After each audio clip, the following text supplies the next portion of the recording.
টানা তৃতীয় মেয়াদে সরকার গঠনের পর মন্ত্রিসভার সদস্যদের নিয়ে জাতীয় স্মৃতিসৌধ ও বঙ্গবন্ধুর প্রতিকৃতিতে প্রধানমন্ত্রী শেখ হাসিনা শ্রদ্ধা। কাল যাবেন টুঙ্গিপাড়া। প্রথম কার্যদিবসে সচিবালয়ের নবনিযুক্ত মন্ত্রীরা কর্মকর্তা কর্মচারীদের সঙ্গে শুভেচ্ছা বিনিময়, কাজের গতি বাড়ানোর প্রত্যয়।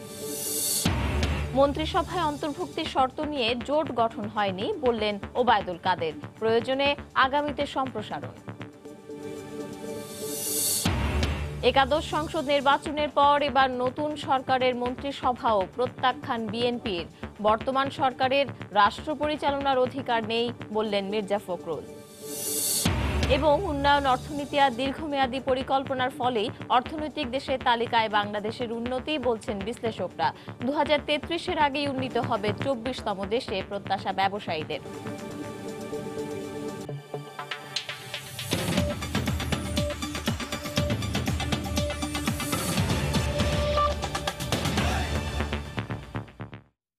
সময় সংবাদের সঙ্গে আছি আমি পারমিতাহীন। নবগঠিত মন্ত্রিসভার সদস্যদের নিয়ে সাভারে জাতীয় স্মৃতিসৌধে শ্রদ্ধা জানিয়েছেন প্রধানমন্ত্রী শেখ হাসিনা। বেলা 11টার কিছু আগে মন্ত্রী, প্রতিমন্ত্রী, উপমন্ত্রীদের নিয়ে শহীদদের প্রতি শ্রদ্ধা নিবেদন করেন সরকার প্রধান। এর আগে সকাল 10টায় প্রধানমন্ত্রী মন্ত্রিসভার সদস্যদের নিয়ে ফুল দিয়ে শ্রদ্ধা জানান ধানমন্ডি 32 নম্বরে জাতির পিতার প্রতিকৃতিতে। পরে সড়ক পরিবহন ও সেতুমন্ত্রী ওবায়দুল কাদের বলেন, মন্ত্রিসভায় না থাকা নিয়ে শরিকদের সঙ্গে কোনো টানাপোড়েন নেই আওয়ামী লীগের। একাদশ জাতীয় সংসদ নির্বাচনের মাধ্যমে টানা তৃতীয়বারের মতো দেশ পরিচালনার দায়িত্বে এসেই নতুন মন্ত্রিসভার শপথ গ্রহণের পরদিনই মন্ত্রী, প্রতিমন্ত্রী ও উপমন্ত্রীদের নিয়ে বীর শহীদদের শ্রদ্ধা জানাতে সাভারের জাতীয় স্মৃতিসৌধে উপস্থিত হন আওয়ামী লীগ সভাপতি ও প্রধানমন্ত্রী শেখ হাসিনা। প্রথমেই প্রধানমন্ত্রী হিসেবে শহীদদের প্রতি শ্রদ্ধা নিবেদন করেন শেখ হাসিনা।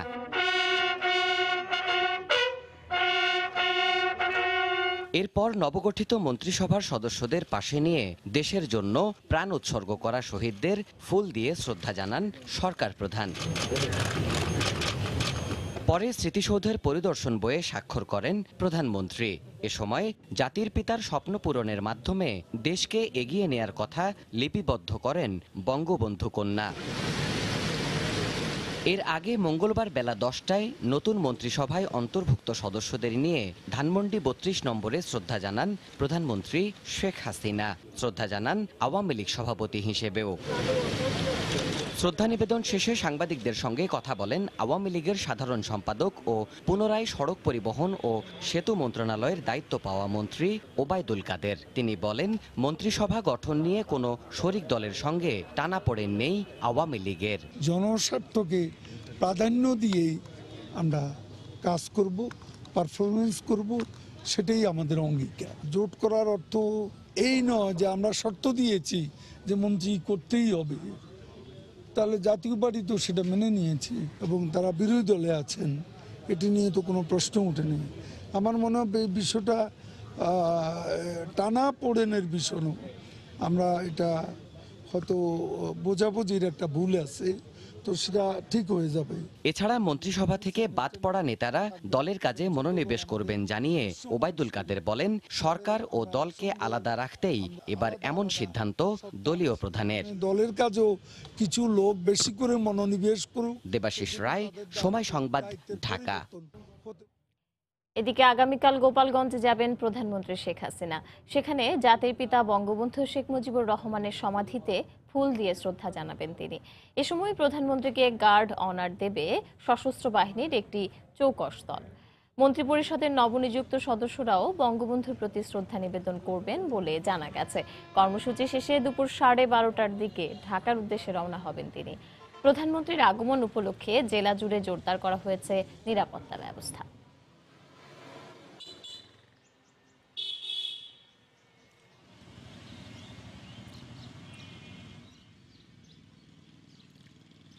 মাননীয় প্রধানমন্ত্রী আসন্ন সফর উপলক্ষে আমরা ইতিমধ্যেই সামগ্রিক নিরাপত্তা পরিকল্পনা গ্রহণ করেছি। আমাদের নিরাপত্তা বাহিনীর সদস্যরা ইতিমধ্যে কাজ শুরু করেছে। 9 তারিখে আরও বিশাল পরিসরে আমাদের নিরাপত্তা বাহিনীর সদস্যগণ কাজ করবে। নিজ নিজ দপ্তরে যোগদান করছেন নবনিযুক্ত মন্ত্রীরা। দুপুর 12টার পর একে একে সচিবালয়ে আসেন তারা। সরকারের কর্মপরিকল্পনা বাস্তবায়নে দেশবাসীর সহায়তা চান নতুন মন্ত্রীরা। অর্পিত দায়িত্ব যথাযথভাবে পালনের অঙ্গীকারের পাশাপাশি সুশাসন নিশ্চিত করাকেই সর্বোচ্চ গুরুত্ব দিচ্ছেন নতুন মন্ত্রিসভার সদস্যরা। মন্ত্রী হিসেবে শপথ নেয়ার পরদিন সচিবালয়ে অফিস করছেন নতুন মন্ত্রীরা। বেলা 12টার পর থেকে দায়িত্ব নিতে আসতে থাকেন তারা। নিজ নিজ দপ্তরে তাদেরকে ফুল দিয়ে বরণ করে নেন কর্মকর্তা কর্মচারীরা। এ সময় তাদের সঙ্গে শুভেচ্ছা ও কুশল বিনিময় করেন নতুন দায়িত্বপ্রাপ্তরা। 2009-এর মন্ত্রিসভায় পররাষ্ট্রমন্ত্রীর দায়িত্ব পালন করা ডাক্তার দীপু মনি এবার শিক্ষামন্ত্রীর ভার নিয়েছেন। তার সঙ্গে আছেন উপমন্ত্রী মহিবুল হাসান চৌধুরী নওফেল। দুজনেই জানান অর্পিত দায়িত্ব যথাযথভাবে পালন করার চেষ্টা করবেন। এই মন্ত্রণালয়ের যত অর্জন সেগুলোকে আরো সুসংহত করা এবং যেখানে আরো যা কিছু করা প্রয়োজন সে কাজগুলো করার ক্ষেত্রে আমরা আমাদের সর্বাত্মক প্রচেষ্টা চালাবো। স্বচ্ছতা নিশ্চিত করবার জন্য, এফিসিয়েন্সি নিশ্চিত করবার জন্য এই পুরো শিক্ষা সেক্টরে আপনাদের সকলের সহযোগিতা কাম্য। দেশের জনগণকে নিরাপত্তা দেওয়াই এখন বড় চ্যালেঞ্জ বলে জানান দ্বিতীয় মেয়াদে স্বরাষ্ট্র মন্ত্রণালয়ের দায়িত্ব পাওয়া মন্ত্রী আসাদুজ্জামান খান কামাল। উন্নয়নের রোল মডেল তৈরি হয়েছে সারা বিশ্বে, সেটা ধরে রাখতে হলে নিরাপত্তার বিকল্প কিছু নেই। জনগণের নিরাপত্তার সাথে সাথে ব্যবসা বাণিজ্য সবকিছুর সুশাসন নিশ্চিত করা সরকারের বড় চ্যালেঞ্জ বলে মনে করেন প্রথমবার দায়িত্ব পাওয়া স্থানীয় সরকার মন্ত্রী তাজুল ইসলাম। সড়ক পরিবহন ও সেতুমন্ত্রী ওবায়দুল কাদেরও জানালেন সুশাসনের জন্য সাংবিধানিক প্রতিষ্ঠানগুলোকে শক্তিশালী করা হবে। প্রাইম মিনিস্টার নিজেই খুব সিরিয়াস এবং যে কারণে তিনি তার নতুন মন্ত্রিসভাকে ঢেলে সাজিয়েছেন। সবকিছু মাথায় রেখেই এই সিদ্ধান্ত তিনি নিয়েছেন। ট্রান্সপারেন্ট ম্যানারে দেশটা তিনি চালাতে চান। আগামী 5 বছর বাংলাদেশের জন্য একটা চমকের 5 বছর হবে। অভূতপূর্ব উন্নয়নের আমরা আশা করি। 2009 সালে আওয়ামী লীগ সরকারের খাদ্যমন্ত্রী থাকা ডক্টর আব্দুর রাজ্জাক এবার পেয়েছেন কৃষি মন্ত্রণালয়। আর খাদ্য মন্ত্রণালয়ের দায়িত্বে নওগাঁর এমপি সাধন চন্দ্র মজুমদার। সততা নিয়ে আমি এই খাদ্য মন্ত্রণালয় চালাতে চাই, আপনারা আমাকে সহযোগিতা করবেন। কৃষিটা কিন্তু সমন্বিত কিভাবে? আপনি বেশি করে ভুট্টা আবাদ করেন, ভুট্টাকে সস্তা করেন, সস্তা করলে ভুট্টার দাম কমবে, তখন এই কম দামে ভুট্টা কিনে পোল্ট্রি ফার্মার লাভবান হবে। দায়িত্ব নিয়ে সাংবাদিকদের সঙ্গে কথা বলেন তথ্যমন্ত্রী ডক্টর হাসান মাহমুদ। আমরা সমাজকে গণমাধ্যমে একটি ছোট্ট সংবাদ অনেক তুলকালাম কাণ্ড ঘটিয়ে দিতে পারে। গণমাধ্যমের ভূমিকার কারণে আমাদের নতুন প্রজন্ম মনন তৈরিতে বিরাট ভূমিকা রাখতে পারে। বস্ত্র ও পাট মন্ত্রী গোলাম দস্তগীর গাজী, স্বাস্থ্যমন্ত্রী জাহিদ মালেক, জনপ্রশাসন প্রতিমন্ত্রী ফরাদ হোসেন সহ অন্যান্য মন্ত্রীরাও নিজ নিজ মন্ত্রণালয়ের দায়িত্ব বুঝে নিচ্ছেন। এছাড়া আবারও বিদ্যুৎ ও জ্বালানি প্রতিমন্ত্রীর দায়িত্ব পাওয়া নসরুল হামিদকে সকালে বিদ্যুৎ ভবনে সংবর্ধনা দেন বিদ্যুৎ বিভাগের কর্মকর্তা কর্মচারীরা। দুপুরে রেল ভবনের নতুন মন্ত্রী নুরুল ইসলাম সুজনকে বরণ করে নেন মন্ত্রণালয়ের কর্মকর্তা কর্মচারীরা। রোজিনা রুজি, সময় সংবাদ, ঢাকা। একাদশ জাতীয় সংসদ নির্বাচনের ফল প্রত্যাখ্যানের মতো মন্ত্রিসভাও প্রত্যাখ্যান করেছে বিএনপি। দুপুরে রাজধানীর নয়াপল্টনে দলের কেন্দ্রীয় কার্যালয়ে সাংবাদিকদের সঙ্গে কথা বলেন দলটির মহাসচিব মির্জা ফখরুল। তিনি বলেন, বর্তমান সরকারের রাষ্ট্র পরিচালনার কোনো অধিকার নেই। জনগণ এই নির্বাচনের ফলাফল তারা কখনোই মেনে নেয়নি এবং সেই নির্বাচনের ফলাফলের ভিত্তিতে কোনো পার্লামেন্ট গঠন বা কোনো সরকার গঠন, এটা নিয়ে মন্তব্য করা তো হাস্যকর ছাড়ার কিছু না। আমরা নির্বাচনের ফলাফল প্রত্যাখ্যান করেছি, পার্লামেন্ট গঠন প্রত্যাখ্যান করেছি এবং সরকার গঠন পুরোপুরিভাবে প্রত্যাখ্যান করেছি। এবং আমরা বিশ্বাস করি যে এই সরকারের কোনো অধিকার নেই বাংলাদেশের এই আপনার 16 কোটি মানুষের উপরে তাদের রাষ্ট্র পরিচালনার দায়িত্ব পালন করা। বিএনপি যা করা তাই করবে। জনগণের দল, লিবারেল ডেমোক্রেটিক পার্টি গণতান্ত্রিক আন্দোলন করবে, গণতান্ত্রিক সংগ্রাম করবে জনগণের সরকারের জন্য। নির্বাচন সুষ্ঠু হয়েছে এমন বক্তব্য দেওয়ার 5 দিন পর নিজের অবস্থান থেকে সরে আসলেন নির্বাচন কমিশনার মাহবুব তালুকদার। দুপুরে রাজধানীর আগারগাঁওয়ে নির্বাচন কমিশন সচিবালয়ে সাংবাদিকদের সঙ্গে কথা বলেন তিনি। এ সময় লিখিত বক্তব্যে মাহবুব তালুকদার বলেন, নির্বাচন পরবর্তী 3রা জানুয়ারি তার বক্তব্য বিভিন্ন গণমাধ্যমে ভিন্নভাবে উপস্থাপন করা হয়েছে। সফলভাবে নির্বাচন সম্পন্ন করায় গত ৩রা জানুয়ারি নির্বাচন কমিশনের কর্মকর্তা কর্মচারীদের জন্য ধন্যবাদ জ্ঞাপন অনুষ্ঠান ও পিঠা উৎসবের আয়োজন করা হয়। তফসিলের আগে পরে সুষ্ঠু নির্বাচন নিয়ে নানা শঙ্কার কথা বললেও সেদিন সুষ্ঠুভাবে নির্বাচন সম্পন্ন করার জন্য সিইসি সহ সবাইকে ধন্যবাদ জানান নির্বাচন কমিশনার মাহবুব তালুকদার। কমিশনের সঙ্গে বিভিন্ন সিদ্ধান্ত নিয়ে বারবার মতানৈক্য হওয়ার পর হঠাৎ করেই তার এমন বক্তব্য নজরে আসে সবার। এর 5 দিন পর আবারও ভিন্ন সুর এই কমিশনারের কণ্ঠে। মঙ্গলবার দুপুরে নির্বাচন ভবনে সাংবাদিকদের লিখিত বক্তব্য পড়ে শোনান তিনি। মাহবুব তালুকদার বলেন, তার বক্তব্য গণমাধ্যমে ভিন্নভাবে উপস্থাপন করা হয়েছে। বিগত 3 জানুয়ারির অনুষ্ঠানটি ছিল ধন্যবাদ জ্ঞাপন অনুষ্ঠান। কাউকে প্রশংসাসূচক কথা বলে ধন্যবাদ জানাতে হয় এবং সেটাই সৌজন্যের প্রকাশ। আমার ধন্যবাদ জ্ঞাপন বক্তব্যকে রাজনৈতিকভাবে বিচার বিশ্লেষণ করা ঠিক হবে না। এই নির্বাচন কমিশনার দাবি করেন, অংশগ্রহণমূলক নির্বাচনই ইসির প্রাপ্তি। সব দল অংশগ্রহণ করলে অংশগ্রহণমূলক নির্বাচন বলা হয়। সুষ্ঠু নির্বাচনের সঙ্গে এর সম্পর্ক নেই। নির্বাচন অংশগ্রহণমূলক হওয়া একটি প্রাথমিক প্রাপ্তি। আসল কথা হচ্ছে নির্বাচন গ্রহণযোগ্য হচ্ছে কিনা এবং বিশ্বাসযোগ্য হচ্ছে কিনা। নির্বাচন গ্রহণযোগ্য বিশ্বাসযোগ্য না হলে অংশগ্রহণমূলক হলেও কোনো লাভ নেই। লিখিত বক্তব্যের বাইরে সাংবাদিকদের কোনো প্রশ্নের জবাব দেননি মাহবুব তালুকদার। গ্রহণযোগ্যতা নিয়ে রাশেদ লিমন, সময় সংবাদ, ঢাকা। সময় সংবাদে আরো থাকছে। উত্তরের হিমেল হাওয়ায় দেশের বিভিন্ন এলাকায় বেড়েছে শীত। রংপুরে আগুন পোহাতে গিয়ে বাড়ছে হতাহতের সংখ্যা। 1 সপ্তাহে 3 জনের মৃত্যু।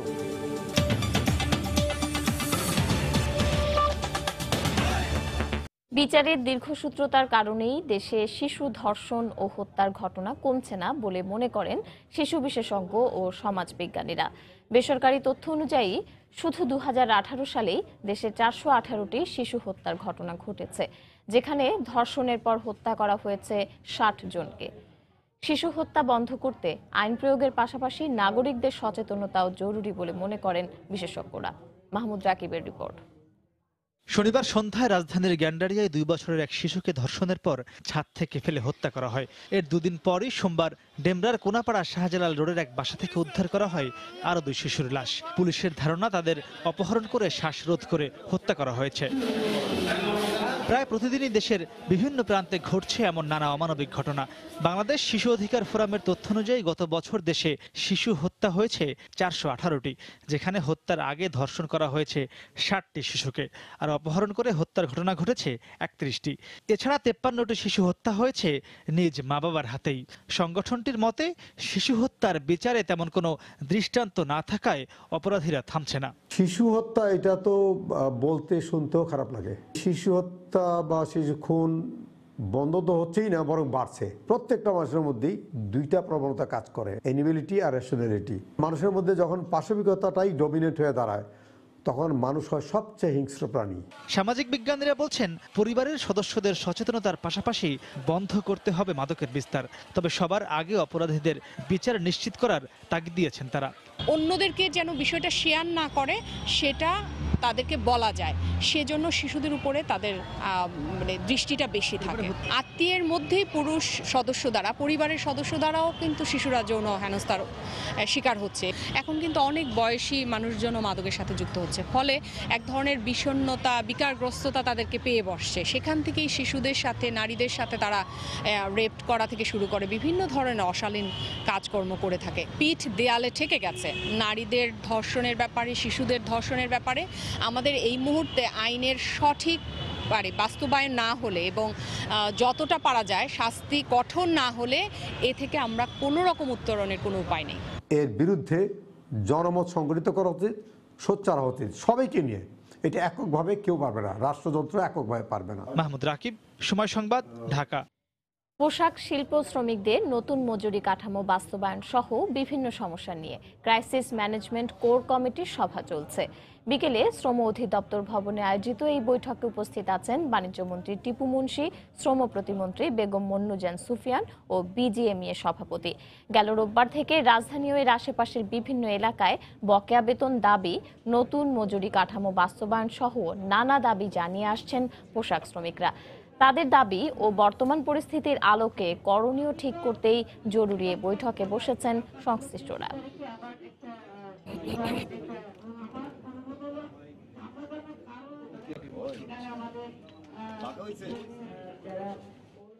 বৈঠকের ব্যাপারে জানাতে শ্রম ভবনে আছেন রিপোর্টার মামুন আব্দুল্লাহ। সরাসরি যাব তার কাছে। মামুন, পারমিতা, আপনি জানেন যে মাসের শুরু থেকেই, বছরের শুরু থেকেই যে শ্রমিকদের নতুন মজুরি কাঠামো নিয়ে তারা বারবার তারা যে দাবিটি উত্থাপন করেছেন সেটি নিয়ে কিন্তু তারা গত 3 দিন ধরে, আজকে 3 দিন যাবৎ তারা যেটি দাবি জানিয়ে আসছেন, তারই প্রেক্ষিতে আজকে শ্রম অধিদপ্তরে প্রায় আধা ঘন্টা যাবৎ শ্রম অধিদপ্তরের ভেতরে বোর্ড রুমে মিটিং চলছে। সেখানে বাণিজ্য মন্ত্রী আছেন, বাণিজ্য মন্ত্রীর নেতৃত্বে শ্রম প্রতিমন্ত্রী মন্নুজান সুফিয়া আছেন এবং ব্যবসায়ী নেতৃবৃন্দ আছেন।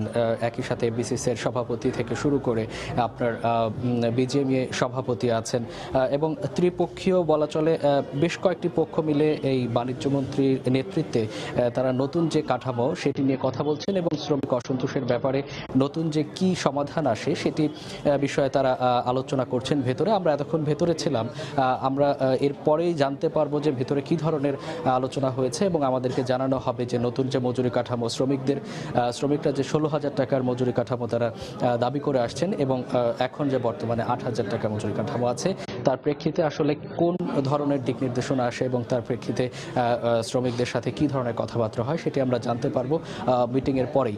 এবং সাম্প্রতিক সময়ের যে সব ধরনের শ্রমিকদের আসলে অসন্তোষ এবং তার বিষয়ে যে শ্রমিকদের যে দাবি দেওয়া, সব দাবি দেওয়া নিয়ে তারা কথা বলবেন এবং এ বিষয়ে একটা সুনির্দিষ্ট একটি তথ্য এখান থেকে আমরা পাবো। এরপরে আমরা কি ধরনের তথ্য পাই এবং ভিতরে কি ধরনের মিটিংয়ে কোন কোন বিষয়ে আলোচনা হয় সে বিষয় নিয়ে আমরা পরবর্তীতে আপনাকে জানিয়ে দেওয়ার চেষ্টা করব। তো পারমিতা, এই ছিল শ্রম অধিদপ্তর বোর্ড মিটিং এর পাশ থেকে আমার কাছে সর্বশেষ। পোশাক শিল্প শ্রমিকদের দাবি দেওয়া নিয়ে বৈঠকের ব্যাপারে জানাতে আমাদের সাথে শ্রম ভবন থেকে যোগ দিয়েছিলেন রিপোর্টার মামুন আব্দুল্লাহ। আন্তর্জাতিক অর্থনীতির সঙ্গে সামঞ্জস্যপূর্ণ উন্নয়ন নীতি আর দীর্ঘমেয়াদী পরিকল্পনার ফলেই বিশ্বের শীর্ষ 24 অর্থনীতির দেশের একটি হবে বাংলাদেশ। সেটিও হবে মাত্র 14 বছরেই। ব্যবসায়ীরা বলছেন, চলমান অবস্থা বজায় থাকলে 2033 সালের আগেই 24তম অবস্থানে চলে যাবে বাংলাদেশ। অর্থনীতিবিদরা বলছেন, এমন সম্ভাবনার সামনে বড় বাধা হিসেবে দাঁড়াতে পারে আয় বৈষম্য। জুবাইর ফয়সালের রিপোর্ট। বৈশ্বিক অর্থনীতির প্রেক্ষাপটে ধারাবাহিকভাবে যে কয়েকটি দেশ অর্থনীতিতে উচ্চ প্রবৃদ্ধির হার ধরে রেখেছে তার অন্যতম বাংলাদেশ। সরকারের সর্বোচ্চ তদারকিতে ব্যাপক পরিবর্তন এসেছে যোগাযোগ অবকাঠামো, প্রযুক্তি নির্ভর কৃষিখাত কিংবা রফতানি খাতেও, যার স্বীকৃতি হিসেবেই যুক্তরাজ্য ভিত্তিক গবেষণা সংস্থা CEBR এর রিপোর্ট বলছে 14 বছরে 17 ধাপ এগিয়ে 2033 সালে বাংলাদেশ হবে শীর্ষ অর্থনীতির 24তম দেশ। এমনকি এ সময়ে অর্জিত হবে গড়ে 7% প্রবৃদ্ধি। যদিও ব্যবসায়ীরা মনে করছেন আরও আগেই লক্ষ্য পূরণ করবে বাংলাদেশ, সেজন্য বাড়াতে হবে করদাতার সংখ্যা, নিশ্চিত করতে হবে দুর্নীতিমুক্ত সেবা খাত।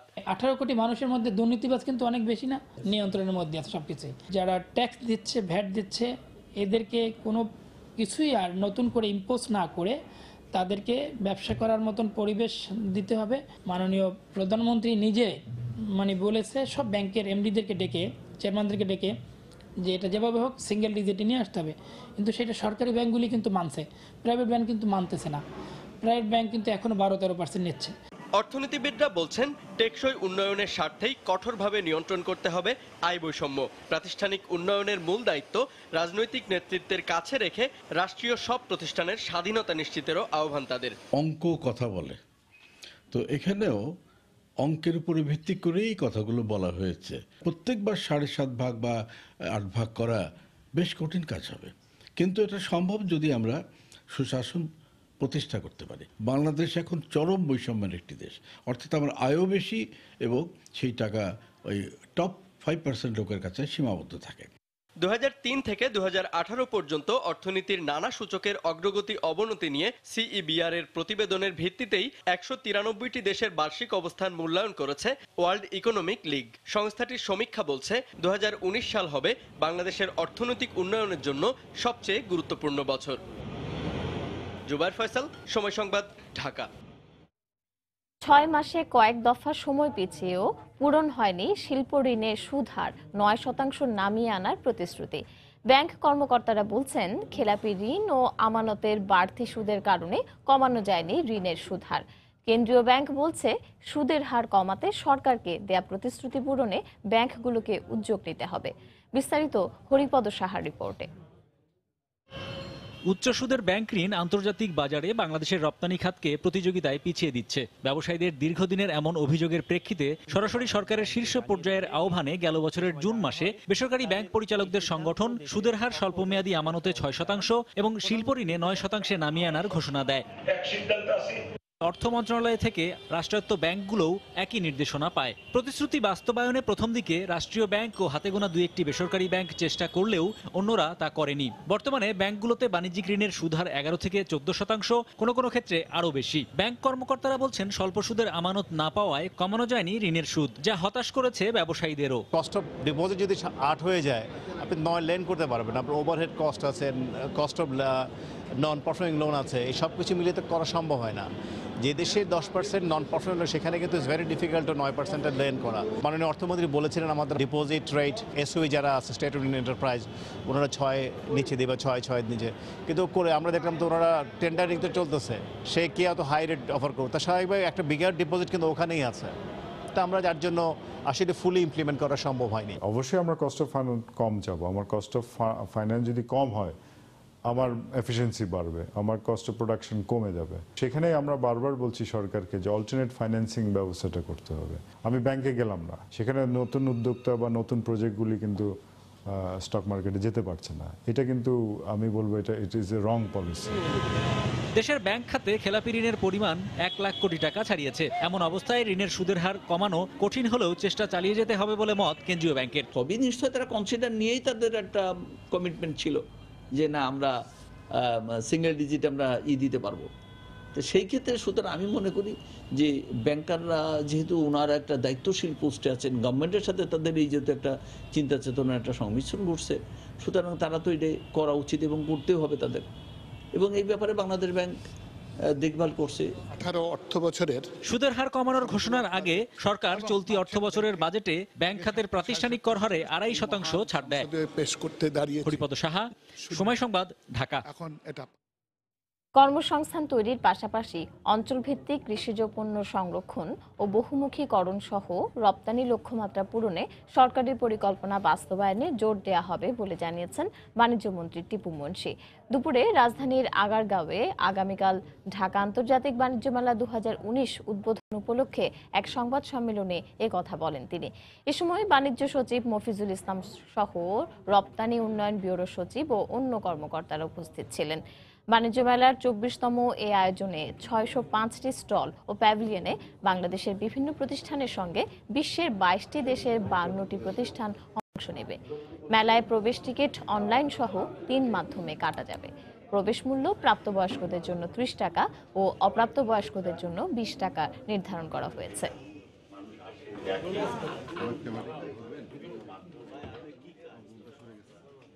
আমাদের যে টার্গেট আছে সে এক্সপোর্ট বাড়ানো, জব ক্রিয়েশন, অনেকগুলো ইকোনমিক জোন তৈরি করা হচ্ছে, সেটা যত তাড়াতাড়ি সম্ভব তা করা, ইনভেস্টমেন্ট আসা, বিদেশি ইনভেস্টমেন্টটাকে ইজি করে দেওয়া যাতে তারা আকৃষ্ট হয় আসে, এই সব ব্যাপার নিয়ে কাজ করতে চাই। যেসব অঞ্চলে যার প্রায়োরিটি আছে এই সব দিয়ে কি করা যায়, সেই সব জায়গার সেই সবের আর প্রোডাকশন ডাইভার্সিফিকেশনে যাওয়া যাবে কিনা, এই সব চিন্তা মাথার মধ্যে আছে। বাংলাদেশ মিয়ানমার সীমান্তে তম্বুর শূন্যরেখায় অবস্থানরত রোহিঙ্গাদের সরাতে নতুন পায়তারা শুরু করেছে মিয়ানমার। সীমান্তে দেশটির অভ্যন্তরে ঘন ঘন গুলিবর্ষণ, রাতে কাঁটাতার ঘেঁষে অতিরিক্ত সৈন্য সমাবেশের পাশাপাশি নতুন করে খালের উপর সেতু নির্মাণ করছে তারা। এতে বর্ষা মৌসুমে শূন্যরেখা ও স্থানীয় কৃষিজমি পানিতে তলিয়ে যাবে বলে দাবি রোহিঙ্গা ও স্থানীয়দের। সুজাউদ্দিন রুবেলের তথ্য ও মোহাম্মদ ফরাজের ছবি নিয়ে রিপোর্ট। মিয়ানমারের সব দৃষ্টি যেন বান্দরবানের তমরু সীমান্তে শূন্য রেখায়, যেখানে 2017 সালের 25 আগস্ট মিয়ানমার সেনাবাহিনীর নির্যাতনে পালিয়ে এসে আশ্রয় নেয় প্রায় 4,500 রোহিঙ্গা। এসব রোহিঙ্গাদের সরাতে বারবার নানা অপচেষ্টা চালিয়ে যাচ্ছে দেশটি। এজন্য সীমান্তে দেশটির অভ্যন্তরে ঘন ঘন গুলিবর্ষণ, অস্ত্র উঁচিয়ে হুমকি, রাতে সীমান্তে সৈন্য সমাবেশ ঘটানো হচ্ছে। তারপরও নিজ দেশ মিয়ানমারে ফিরে যাওয়া ছাড়া শূন্য রেখা ছাড়তে রাজি নন রোহিঙ্গারা। এই জন্য আমরা রোহিঙ্গা এখানে যারা আছে তারা খুব আতঙ্কিত আছে। এবার শূন্যরেখা থেকে রোহিঙ্গাদের সরাতে নতুন পায়তারা শুরু করেছে মিয়ানমার, যে কারণে তমরু খালে নতুন করে তৈরি করছে ব্রিজ। এটি হলে খালে পানি স্বাভাবিক চলাচল বিঘ্ন ঘটবে এবং বর্ষা মৌসুমে শূন্যরেখা বাংলাদেশের অভ্যন্তরের কোনারপাড়া সহ কৃষি জমি পানিতে তলিয়ে যাবে বলে দাবি স্থানীয়দের। রোহিঙ্গা আসার কারণে শুধু এদেরকে এখান থেকে তাড়া দেওয়ার কারণে ওই জিনিসটা করতেছে। আমাদের গ্রাম ডুবে যাবে, ক্ষেত খামার নষ্ট হয়ে যাবে। তবে জেলা প্রশাসক জানালেন, খালে নতুন করে ব্রিজ নির্মাণের বিষয়টি নজরে এসেছে। এ ব্যাপারে ব্যবস্থা নিতে পররাষ্ট্র মন্ত্রণালয়কে অভিহিত করা হবে। স্থানীয় বিজিবির সাথে কথা বলবো এবং আমাদের সরকারের পক্ষে যেটা করণীয় সেটা আমরা পররাষ্ট্র মন্ত্রণালয় এবং আমাদের কনসার্ন যে মন্ত্রণালয়গুলো আছে আমরা তাদেরকে জানাবো। তমরু সীমান্তে শূন্য রেখায় অবস্থানরত রোহিঙ্গাদের চিকিৎসা সহ মানবিক সহায়তা দিচ্ছে স্থানীয় প্রশাসন, বিজিবি ও আন্তর্জাতিক সংস্থা রেড ক্রস। সময় সংবাদ, কক্সবাজার। মিয়ানমারে না পাঠিয়ে সৌদি আরবের জেলে থাকা রোহিঙ্গাদের বাংলাদেশে পাঠানোর প্রক্রিয়া অব্যাহত রেখেছে রিয়াদ। এরই অংশ হিসেবে অন্তত 50 রোহিঙ্গাকে বাংলাদেশের উদ্দেশ্যে পাঠানো হয়েছে বলে জানায় মধ্যপ্রাচ্যের বিভিন্ন গণমাধ্যম। তবে রোহিঙ্গাদের দাবি তারা বাঙালি নন, জোর করেই তাদের বাংলাদেশে পাঠানো হচ্ছে। বিশ্লেষকরা বলছেন, সৌদি কর্তৃপক্ষ রোহিঙ্গাদের বাঙালি হিসেবে চিহ্নিত করায় এ সংকট দিন দিন প্রকট হচ্ছে। জেদ্দার সুমাইসি ডিটেনশন সেন্টারে 5 থেকে 6 বছর ধরে বন্দী রোহিঙ্গাদের হাতকড়া পরানো এর ছবি প্রকাশ করেছে মধ্যপ্রাচ্য ভিত্তিক সংবাদ মাধ্যম মিডল ইস্ট আই। তাদের খবরে বলা হয়, মিয়ানমারের বাসিন্দা হওয়া সত্ত্বেও সেখানে থাকা রোহিঙ্গাদের একে একে বাংলাদেশে পাঠানো হবে। ইতোমধ্যে এই প্রক্রিয়া শুরু হয়েছে, যদিও এই রোহিঙ্গাদের কারো কারো আবার আগের হজ ভিসাও রয়েছে। আটকা থাকা কয়েকজন রোহিঙ্গার অভিযোগ, তারা গেল 5 থেকে 6 বছর ধরে সৌদি আরবে রয়েছেন, অথচ জোর করে তাদের বাংলাদেশে পাঠাতে চাচ্ছে রিয়াদ। প্রতিনিয়ত বলা হচ্ছে ব্যাগ গুছিয়ে বাংলাদেশে যাওয়ার জন্য প্রস্তুতি নিতে। তারা বাঙালি নন, তাই বাংলাদেশে আসতে অস্বীকৃতি জানানোয় অনেককে নির্যাতনও সহ্য করতে হচ্ছে। এমন নির্যাতনের মুখে বাংলাদেশে পাঠাতে সোমবার কিছু সংখ্যক রোহিঙ্গাকে জেদ্দা বিমানবন্দরে নিয়ে যাওয়া হয় বলে দাবি করেছেন জার্মানিতে নির্বাসিত রোহিঙ্গা অ্যাক্টিভিস্ট ন্যায় সান লুইন।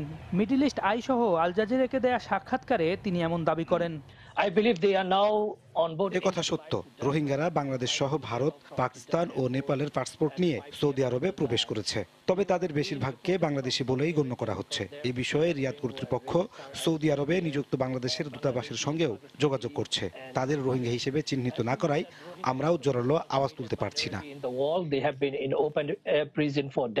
মিয়ানমারের রাখাইনে নির্যাতনের মুখে বাংলাদেশে আসা 10 লাখেরও বেশি রোহিঙ্গার সঙ্গে সৌদি আরবের রোহিঙ্গারা যোগ হলে বাংলাদেশ নতুন করে সংকটে পড়বে বলেও উল্লেখ করেন তিনি। সৈয়দ ইফতেখার, সময় সংবাদ।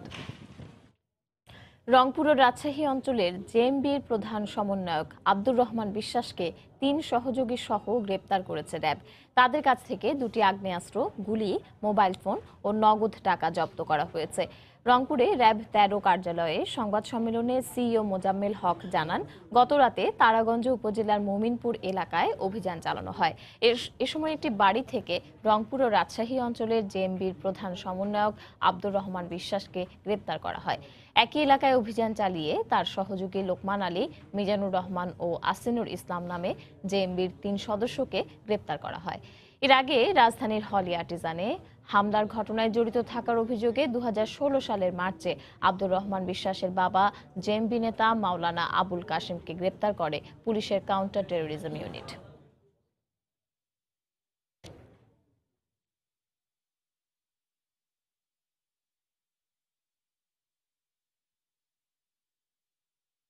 তাদের কাছ থেকে এই জঙ্গি নেটওয়ার্কের অন্যদের নাম, তাদের ভবিষ্যৎ পরিকল্পনা, নাশকতা পরিকল্পনা এবং সরকার এবং রাষ্ট্রবিরোধী যে পরিকল্পনার কথা আমরা জানতে পেরেছি।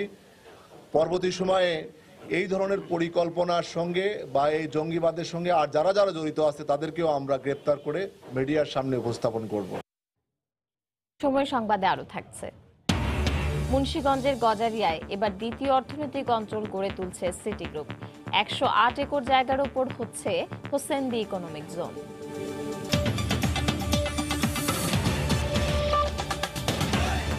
কিশোরগঞ্জে পূর্ব শত্রুতার জেরে সহপাঠী ছুরিকাঘাতে এক এসএসসি পরীক্ষার্থী নিহত হয়েছে।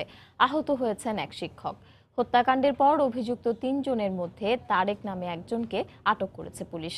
কিশোরগঞ্জ থেকে নূর মোহাম্মদের পাঠানো তথ্য ছবি নিয়ে রিপোর্ট। প্রিয়জনের মৃত্যুতে এভাবেই কান্নায় ভেঙে পড়েন স্বজনরা। পুলিশ জানায়, মঙ্গলবার সকালে প্রাইভেট পড়তে যায় কিশোরগঞ্জ সদর উপজেলার বিন্নাটি এলাকার এসএসসি পরীক্ষার্থী মেহেদী হাসান জয়। এলাকাবাসী জানায়, এ সময় তাকে একা পেয়ে ছুরিকাঘাত করে পালিয়ে যায় একই বিদ্যালয়ের 10ম শ্রেণীর শিক্ষার্থী সাব্বির ও তারেক সহ 3 জন। এ সময় বাধা দিতে গেলে বিদ্যালয়ের ইংরেজি বিভাগের শিক্ষক এখলাস উদ্দিনও আহত হন। আশঙ্কাজনক অবস্থায় মেহেদী হাসানকে উদ্ধার করে সদর হাসপাতালে নেওয়া হলে চিকিৎসক মৃত ঘোষণা করেন।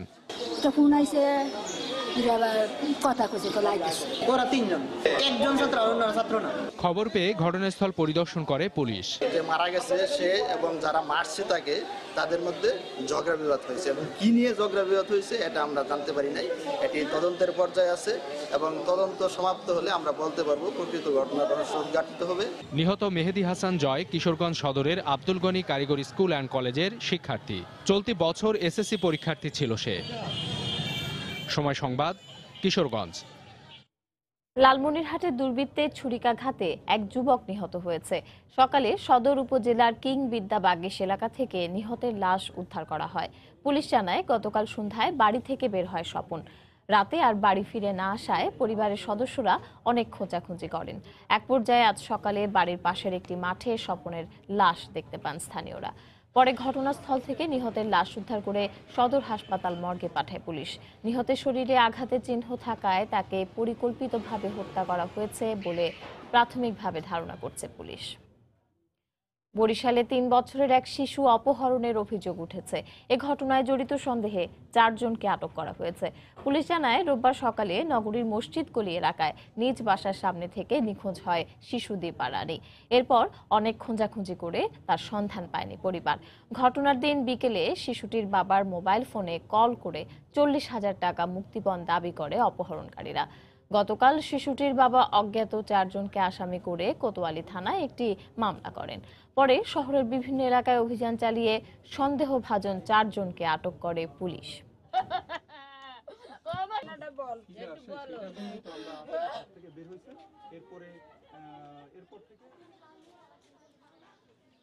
$40,000 টাকা আমার কাছে ফোন দিয়ে আর কি দাবি করছে।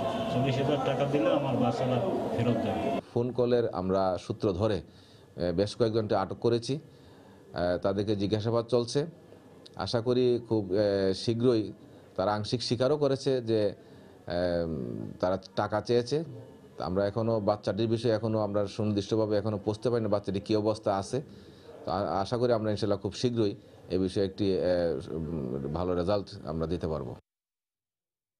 উত্তরের হিমেল হাওয়ায় দেশের বিভিন্ন এলাকায় বেড়েছে শীতের প্রকোপ। ঠান্ডাজনিত রোগে আক্রান্ত হচ্ছেন অনেকে। ভোর থেকে কুয়াশায় ঢাকা পড়েছে উত্তরের জেলা পঞ্চগড়। কনকনে ঠান্ডা হাওয়া বাড়িয়ে দিচ্ছে শীতের মাত্রা। এতে বিপাকে পড়েছেন শ্রমিক মানুষ। তবে সূর্য ওঠার পর ঠান্ডা কিছুটা কমলে কর্মচঞ্চলতা ফিরে আসে।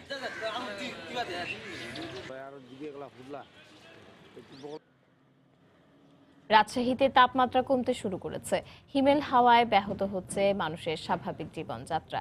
সকালে এবং বিকেলের দিকে ঠান্ডা অনুভূত হয় বেশি। ঠান্ডাজনিত রোগে আক্রান্ত হচ্ছে শিশু সহ নানা বয়সী মানুষ। রংপুরে জেঁকে বসেছে শীত। কুয়াশা ভেদ করে সূর্য উঠলেও কমছে না শীতের তীব্রতা। গৃহস্থালির কাজকর্ম করতে বিপাকে পড়ছেন নারীরা। জীবন জীবিকার তাগিদে ঠান্ডা উপেক্ষা করে বেরিয়ে পড়েন শ্রমজীবী মানুষ। এছাড়া নওগাঁ ও ঠাকুরগাঁও সহ দেশের বিভিন্ন জেলায় বাড়তে শুরু করেছে শীতের তীব্রতা। এদিকে হিমালয় থেকে আসা হিমেল হাওয়ায় কনকনে ঠান্ডায় দিনাজপুরের জনজীবন বিপর্যস্ত। এতে সবচেয়ে বেশি বিপাকে পড়েছেন খেটে খাওয়া মানুষ। আবহাওয়া অফিস বলছে, চলতি শীত মৌসুমে সন্ধ্যার পর দ্রুত তাপমাত্রা নেমে যাচ্ছে। গোলাম নবী দুলালের পাঠানো তথ্য ও মনজিদ আলম শিমুলের ছবি নিয়ে রিপোর্ট। সন্ধ্যা নামলেই উত্তরের জনপদ দিনাজপুরে ঠান্ডা হওয়া আর কনকনে শীত সাধারণ মানুষকে বিপর্যস্ত করে তোলে। বিকেল 5টা থেকে সকাল 9টা পর্যন্ত মাত্রাতিরিক্ত শীত অনুভূত হচ্ছে। শৈত্যপ্রবাহের ফলে জুবুথুবু হয়ে পড়েছে জীবনযাপন। বিশেষ কাজ না থাকলে কেউ ঘর থেকে বের হচ্ছেন না। হিমালয়ের কাছে হওয়ায় জেলার তাপমাত্রা 22 ডিগ্রি থেকে 6 ডিগ্রি সেলসিয়াসে নেমে এসেছে। গত বছর দিনাজপুরের সর্বনিম্ন তাপমাত্রা রেকর্ড করা হয়েছিল 3.2 ডিগ্রি সেলসিয়াস। সবচেয়ে বিপাকে পড়েছেন খেটে খাওয়া মানুষেরা। কুয়াশার কারণে আমরা বাড়ি থেকে বাইরে হতে পারি না, যে ঠান্ডায় গাড়ি চালাইতে পারি না। বৃদ্ধ মানুষ, তার অত্যন্ত কষ্টকর অবস্থা হয়ে দাঁড়িয়েছে। শীতটা এত ব্যাপক হারে হঠাৎ করে পড়া শুরু করেছে, জনগণের খুব কষ্ট হচ্ছে এবং জনদুর্ভোগ বেড়ে গেছে। এদিকে আবহাওয়া অফিস জানিয়েছে, ক্রমশ তাপমাত্রা আরো হ্রাস পাবে। মধ্য জানুয়ারি বা এর আশপাশে আরও একটি শৈত্যপ্রবাহ প্রবাহিত হওয়ার সম্ভাবনা রয়েছে। শীত মোকাবেলায় জেলা প্রশাসনের ব্যাপক প্রস্তুতি রয়েছে বলে জানালেন প্রশাসনের এই শীর্ষ কর্মকর্তা। সরকারিভাবে প্রায় 52,000 কম্বল পেয়েছি, সেগুলো আমরা উপজেলায় 13টি উপজেলায় আমরা বিভাজন করে দিয়েছি। দানশীল ব্যক্তি, ব্যবসায়ী, তাদের কাছে আমরা আমাদের আধা সরকারি চিঠি দিয়েছি এবং আমরা তাদের কাছে রেসপন্স পেয়েছি এবং আগামী সপ্তাহ থেকে সেগুলো আমরা কালেকশন করা শুরু করব।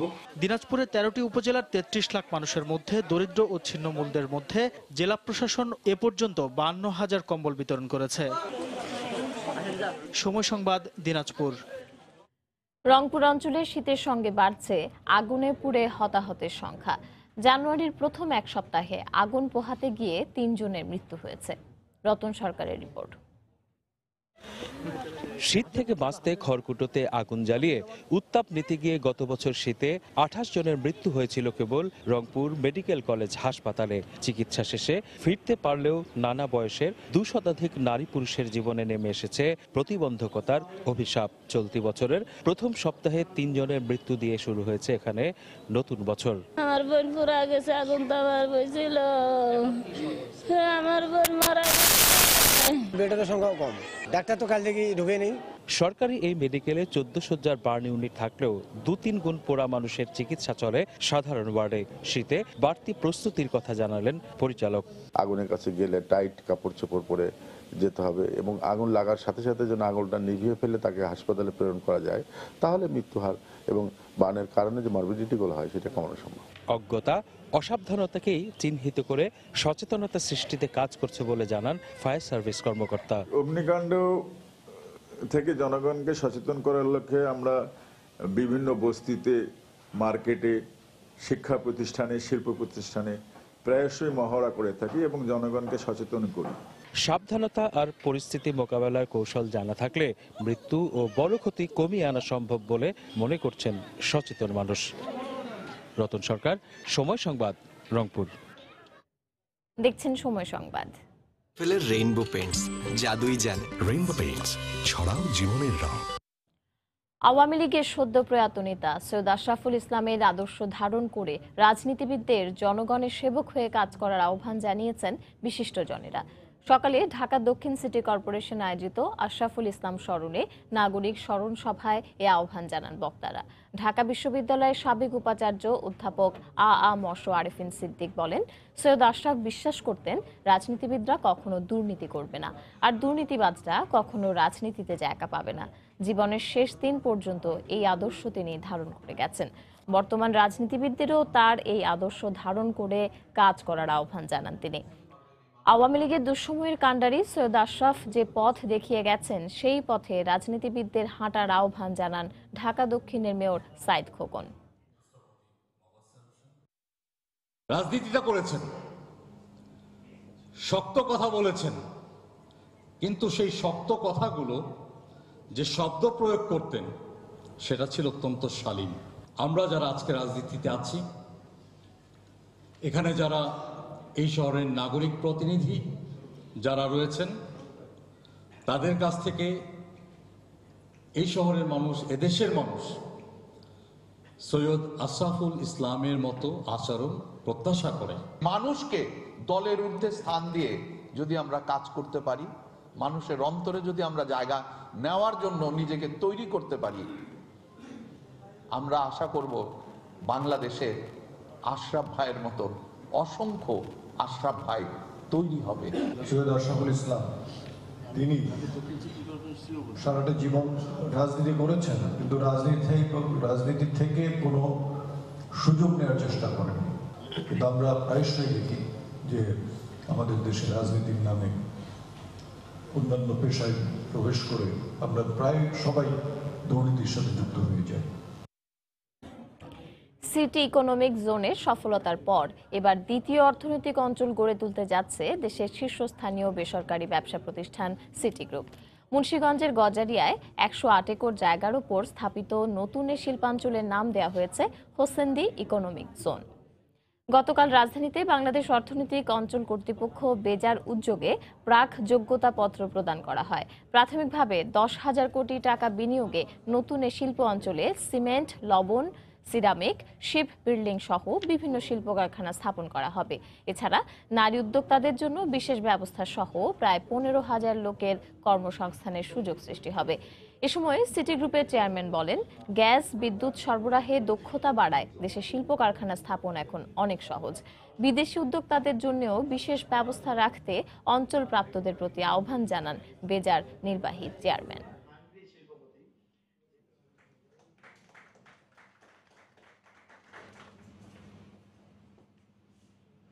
ইন্ডাস্ট্রি করার বাধা বিপত্তি কোথায়ও নাই, বিন্দুমাত্র নাই। ব্যাংকের থেকে ফাইন্যান্স পাওয়া যাচ্ছে, ইলেকট্রিক সাপ্লাই পাওয়া যাচ্ছে, গ্যাস পাওয়া যাচ্ছে, রাস্তা পাওয়া যাচ্ছে, পুলিশের ক্যাম্প পাওয়া যাচ্ছে, মেশিনারি 24 ঘন্টার মধ্যে পোর্ট অথরাইজ করে ডেলিভারি করাইবার সুযোগ করে দিচ্ছে। ধারাবাহিকতাটা যদি স্যার বজায় থাকে, এই দেশে ইন্ডাস্ট্রি হবে, আপনার ইকোনমি জোন শাইন করবে, আপনার দেশ আগে যাবে। ইন্ডাস্ট্রিয়াল জোনে ইতিমধ্যে 2টা বিদেশি বিনিয়োগ নিশ্চিত হয়েছে। একটা তো উৎপাদনে এসেছে টিএইচ অস্ট্রেলিয়া, এবং কয়েকদিন আগে আমরা সাকাতা ইন্সের সাথে জন্য চুক্তি করেছি, সেটা তারা জমি নিয়েছে সেখানে 5 একর, এবং একটা সুইজারল্যান্ডের একটা কোম্পানি আসছে। একটা বিষয় ভাবার জন্য আমরা অনুরোধ করব সিটি গ্রুপকে, কিছু শিল্প যাতে অন্য উদ্যোক্তাদেরকেও করার সুযোগ দেওয়া হয়। পর্যটন মৌসুমেও পর্যটক নেই, সমুদ্রকন্যা কুয়াকাটায় লোকসানের মুখে পড়েছেন ব্যবসায়ীরা। তবে সরকারের ধারাবাহিকতায় আশার আলো দেখছেন তারা। জনপ্রতিনিধির আশা, উন্নয়নের ধারা অব্যাহত থাকলে আগামী 5 বছরে পাল্টে যাবে কুয়াকাটার চিত্র। রিপন মালির ক্যামেরায় আরো জানাচ্ছেন এম এ আজিম। মৌসুমের এ সময়ে পর্যটকদের ভিড়ে মুখরিত থাকার কথা কুয়াকাটা সমুদ্র সৈকত। তবে সংসদ নির্বাচনের কারণে প্রায় 1 মাস ধরে পর্যটকদের আনাগোনা কুয়াকাটায় নেই বললেই চলে। ফলে সমুদ্র পাড়ে অলস সময় পার করছেন স্পিডবোট চালক ও ফটোগ্রাফাররা। একই অবস্থা ক্ষুদ্র ব্যবসায়ীদেরও। নির্বাচনে 1 মাস আগে থেকেই আমাদের বেচা কিনা কম। পর্যটক মৌসুম হিসেবে পর্যটক খুবই কম। শুধু ক্যামেরাম্যান না, আরও এখানে পর্যটন এলাকায় যত ব্যবসা বাণিজ্য লোকজন আছে তাদের সবার অবস্থায় খারাপ। তবে একাদশ জাতীয় সংসদ নির্বাচনের মধ্য দিয়ে আবারও ক্ষমতায় আওয়ামী লীগ আশায় আশার আলো দেখছেন পর্যটন সংশ্লিষ্টরা। যে পর্যটক আসবে, থাকবে, ঠিক আছে, এগুলা অবশ্যই করবে তারা আর কি। মাস্টার প্ল্যান এগুলো এখন বাস্তবায়িত হলে আমরা অনেক উপকৃত হব। এদিকে পৌর মেয়র জানালেন, আওয়ামী লীগ সরকারের নেয়া বিভিন্ন উন্নয়ন প্রকল্প ও মাস্টার প্ল্যান এবার কার্যকর হলে আগামী 5 বছরে বদলে যাবে কুয়াকাটার চিত্র। এই সরকার 5 বছর আছেন এবং থাকবেন, তো আমার মনে হয় এই 5 বছরের বেশি দিন এই কুয়াকাটার উন্নয়নে আমার মনে হয় লাগবে না। এই 5 বছরই সর্বকিছু মনে হয় উন্নয়ন হবে ইনশাল্লাহ। শুধু পৌর কর্তৃপক্ষের অধীনে বর্তমানে কুয়াকাটায় 140 কোটি টাকার উন্নয়ন কাজ চলছে। গত 10 বছরে আওয়ামী লীগ সরকারের আমলে কুয়াকাটাকে আধুনিক পর্যটন কেন্দ্র হিসেবে গড়ে তুলতে ইতিমধ্যে সম্পন্ন হয়েছে মাস্টার প্ল্যান। আরও 5 বছর ক্ষমতায় থাকছে এ সরকার। তাই মাস্টার প্ল্যান বাস্তবায়নের মাধ্যমে কুয়াকাটা হবে আন্তর্জাতিক মানের পর্যটন কেন্দ্র, এমনটাই মনে করছেন পর্যটন সংশ্লিষ্টরা। এম এ আজিম, সময় সংবাদ, কুয়াকাটা। জাতীয় ঐক্যফ্রন্টের স্টিয়ারিং কমিটির মিটিং শেষে চলছে ব্রিফিং, আমরা চলে যাচ্ছি সেখানে। ভোট দিতে পারেনি, ফলে জনগণ নিজেদের মত প্রকাশের অধিকার ও গণতান্ত্রিক অধিকার তথা সাংবিধানিক অধিকার থেকে বঞ্চিত হয়েছে। ইউএন কনভেনশন অ্যান্ড হিউম্যান রাইটসের মতে শুধু সাংবিধানিক অধিকার নয়, বরং একাদশ জাতীয় সংসদ নির্বাচনে জনগণের মানবাধিকারও কেড়ে নেওয়া হয়েছে। বাংলাদেশের সংবিধান ও আন্তর্জাতিক আইন অনুযায়ী নির্বাচন কমিশন ও সংশ্লিষ্ট কর্মকর্তাদের এসব বেআইনি কর্মকাণ্ড গুরুতর অপরাধ। নির্বাচন কমিশনের নিকট আমাদের জোর দাবি হচ্ছে অনতিবিলম্বে নির্বাচনের কেন্দ্রভিত্তিক ফলাফলের সঠিক অনুলিপি প্রদানের ব্যবস্থা করা হোক। জনগণ যেন কেন্দ্রভিত্তিক ফলাফলের অনুলিপি পাওয়ার পর তা আদালতে উপস্থাপনের মাধ্যমে প্রমাণ করতে পারে যে 30 ডিসেম্বর সংবিধান অনুযায়ী আদালতে কোনো নির্বাচন হয়নি। এমত অবস্থায় বাংলাদেশের জনগণ নির্দলীয় সরকার ও নিরপেক্ষ নির্বাচন কমিশনের অধীনে পুনরায় একটি অবাধ, সুষ্ঠু ও নিরপেক্ষ নির্বাচন অনুষ্ঠানের জোর দাবি জানাচ্ছে। ঐক্যফ্রন্টের আজকের সভায় 3টি কর্মসূচি গ্রহণ করা হয়েছে, যেটা ইতিমধ্যে ডক্টর কামাল হোসেন সাহেব বলেছেন যে একটি জাতীয় সংলাপ অনুষ্ঠানের ব্যবস্থা করা হবে এবং নির্বাচনী ট্রাইব্যুনালে দ্রুত মামলা করার জন্য ব্যবস্থা গ্রহণ করা হবে এবং এফেক্টেড যে সমস্ত এলাকাগুলো আছে, কনস্টিটিউয়েন্সিগুলো আছে, সেগুলোতে ঐক্যফ্রন্টের নেতৃবৃন্দ সফর করবেন। জনগণকে সঙ্গে নিয়ে তারা পরবর্তী কর্মসূচি এবং তাদের দাবি যে আপনার একটা নিরপেক্ষ সরকার অধীনে নির্বাচন, সেই দাবিকে আরও জোরদার করবেন। এবং বিশেষ করে সিলেটে আপনার আগামী এক সপ্তাহের মধ্যেই যাওয়া হবে, যেখানে বালাগঞ্জে ঐক্যফ্রন্টের একজন কর্মীকে আপনার হত্যা করা হয়েছে। পরবর্তী কর্মসূচি নিয়ে জাতীয় ঐক্যফ্রন্টের স্টিয়ারিং কমিটি নিয়মিত বৈঠক করবে। ধন্যবাদ। ট্রাইব্যুনাল তো একটাই ডিস্ট্রিক্ট লেভেলের কোনো ট্রাইব্যুনাল নাই, হাইকোর্টই থাকবে। জি জি, থ্যাংক ইউ। কার কাছে দেবো? High court single bench. জি স্যার, ধন্যবাদ।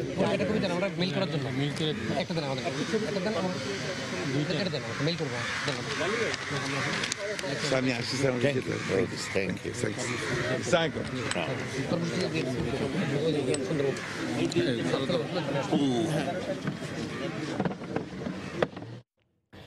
জাতীয় ঐক্যফ্রন্টের স্টিয়ারিং কমিটির মিটিং শেষে সাংবাদিকদের ব্রিফ করছিলেন, আমরা সরাসরি ছিলাম সেখানে। এ পর্যায়ে শীর্ষ সংবাদ জানিয়ে দিচ্ছি আরেকবার।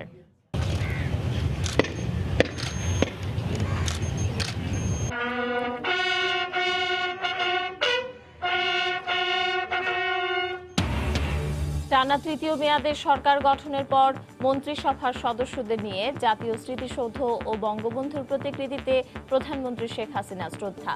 কাল যাবেন টুঙ্গিপাড়া। প্রথম কার্যদিবসে সচিবালয়ে নবনিযুক্ত মন্ত্রীরা কর্মকর্তা কর্মচারীদের সঙ্গে শুভেচ্ছা বিনিময়, কাজের গতি বাড়ানোর প্রত্যয়। মন্ত্রিসভায় অন্তর্ভুক্তির শর্ত নিয়ে জোট গঠন হয়নি, বললেন ওবায়দুল কাদের। প্রয়োজনে আগামীতে সম্প্রসারণ। একাদশ সংসদ নির্বাচনের পর এবার নতুন সরকারের মন্ত্রিসভাও প্রত্যাখ্যান বিএনপির। বর্তমান সরকারের রাষ্ট্র পরিচালনার অধিকার নেই, বললেন মির্জা ফখরুল। এবং উন্নয়ন, অর্থনীতি আর দীর্ঘমেয়াদী পরিকল্পনার ফলেই অর্থনৈতিক দেশের তালিকায় বাংলাদেশের উন্নতি, বলছেন বিশ্লেষকরা। 2033-এর আগেই উন্নীত হবে 24তম দেশে, প্রত্যাশা ব্যবসায়ীদের। এই ছিল এখনকার মতো। যে কোনো খবর পেতে ভিজিট করুন সময়নিউজ.tv। আপনার মোবাইলে সময় সংবাদ দেখতে ও সব খবর পেতে ডাউনলোড করুন সময় অ্যাপ। এছাড়া এইমাত্র পাওয়া খবর আপনার মোবাইলে পেতে SMS করুন *BN লিখে পাঠিয়ে দিন 16242 নম্বরে। সঙ্গে থাকুন সময়।